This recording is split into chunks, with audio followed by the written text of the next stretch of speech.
Hello বন্ধুরা, high সবাই, কেমন আছো? আশা করি তোমরা সবাই খুব ভালো আছো। আমিও ভালো আছি। আমি আবার আজকে চলে এসেছি তোমাদের কাছে একটি নতুন ভিডিও নিয়ে। বন্ধুরা, ভিডিও যদি ভালো লাগে তাহলে প্লিজ চ্যানেলটা সাবস্ক্রাইব করে আমার পাশে থেকো, ভিডিওগুলো লাইক করো, বন্ধুদের সাথে শেয়ার করো এবং ভিডিও রিলেটেড যদি কোনো প্রশ্ন থাকে তাহলে কমেন্ট বক্সে কমেন্ট করো। তাহলে চলো আজকে দেখো কি পড়াই তোমাদের। আজকে আমি তোমাদের পড়াবো কিনশিপ টার্মিনোলজি। বন্ধুরা, সমাজতত্ত্বে কিনশিপ এটি ভীষণ গুরুত্বপূর্ণ একটি বিষয়, তো সেটারই টার্মিনোলজি তোমাদের পড়াবো। টার্মিনোলজি পড়ানোর আগে দু লাইন কিনশিপ কী বিষয় সেটা তোমাদের বলে দিই, তাহলে বুঝতে সুবিধা হবে। সমাজে আমরা যাদের সাথেই সম্পর্কিত রয়েছি, মানে যারাই আমাদের সম্পর্কের মধ্যে পড়ছে তারাই কিন্তু আমাদের কিনশিপ বা আমাদের জ্ঞাতি গোষ্ঠী। ধরো সমাজে আমরা বৈবাহিক সম্পর্কে আবদ্ধ থাকি মানুষের সাথে, বা আমরা রক্তের সম্পর্কে আবদ্ধ থাকি। তাহলে এই রক্তের সম্পর্কে বা বৈবাহিক সম্পর্কে আবদ্ধ হয়ে আমরা যে সমস্ত আত্মীয় স্বজনদের পাই, সেই আত্মীয় স্বজনরাই হলো আমাদের জ্ঞাতি গোষ্ঠী বা আমাদের কিনশিপ। আই হোপ কিনশিপটা কি সেটা বুঝতে পেরেছো। তাহলে চলো টার্মিনোলজিতে যাই। বন্ধুরা, কিনশিপ টার্মিনোলজিকে দুই ভাগে ভাগ করা হয়েছে, ঠিক আছে? এক হচ্ছে ডেসক্রিপটিভ এবং এক হচ্ছে ক্লাসিফিকেটরি। এই যে ডেসক্রিপটিভ অ্যান্ড ক্লাসিফিকেটরি ভাগটা করা হয়েছে, এটা নৃতাত্ত্বিক এলএইচ মর্গ্যান করেছেন। নৃতাত্ত্বিক এলএইচ মর্গ্যান, ঠিক আছে? এবার চলো তাহলে দেখে নিই এগুলো কি বা আমরা কাকে বলছি এগুলো। ক্লাসিফিকেটরি কিনশিপ টার্মিনোলজি আমরা তখন ব্যবহার করি যখন একই সময় একাধিক আত্মীয়কে আমরা একটি শব্দ হিসেবেই ব্যবহার করি।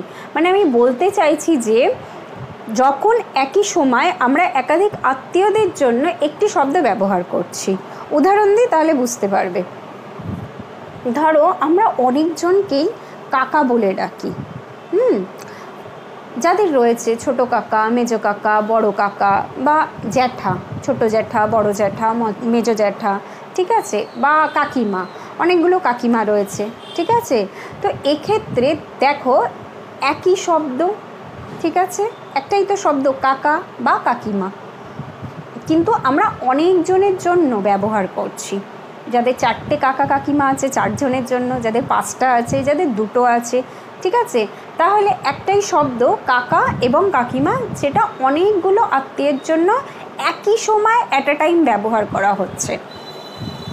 এই বিষয়টিকেই আমরা ক্লাসিফিকেটরি কিনশিপ টার্মিনোলজি বলে থাকি। উল্টো দিকে হলো ডেসক্রিপটিভ। এই ডেসক্রিপটিভ কি? যখন আমরা একই শব্দ একটি আত্মীয়র জন্য ব্যবহার করে থাকি। ক্লাসিফিকেটরির ক্ষেত্রে কি হয়েছিল? একই শব্দ একাধিক আত্মীয়ের জন্য, একাধিক আত্মীয়, সেটা অনেকগুলো কাকা, অনেকগুলো কাকিমা, হ্যাঁ, বা এরকম ধরো অনেকগুলো মামা, অনেকগুলো মামি। কিন্তু ডেসক্রিপটিভের ক্ষেত্রে কি হয়? যেখানে আমরা একটি শব্দ একটি টাইমে একজনের জন্যই বা একটি আত্মীয়ের জন্যই ব্যবহার করে থাকি। যেমন বাবা মা। তোমরা একাধিক মানুষকে বাবা মা বলে রাখতে পারো না। যে তোমার বাবা হয় তাকেই তুমি বাবা বলবে, বা যে মা হয় তাকেই তুমি মা বলবে, তাই তো? কাকা কাকিমা আমরা অনেকজনকেই বলতে পারি। তুমি কাকার বন্ধুকেও কাকা বলতে পারো, কাকিমার বান্ধবীকেও কাকিমা বলতে পারো, কিন্তু তুমি বাবার বন্ধুকে বাবা বা মায়ের বন্ধুকে মা বলে ডাকতে পারো না, তাই তো? তাহলে দেখো এই যে বাবা মা, এই শব্দটা কিন্তু আমরা একটি আত্মীয়ের জন্যই ব্যবহার করছি, একাধিক আত্মীয়ের জন্য নয়।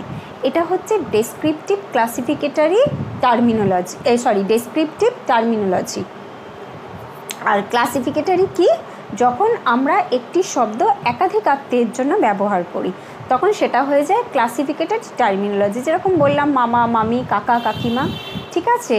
তো এই উদাহরণ দিয়ে ব্যাপারটা আশা করি তোমাদের কাছে ক্লিয়ার হয়েছে যে what is classificatory and what is descriptive terminology.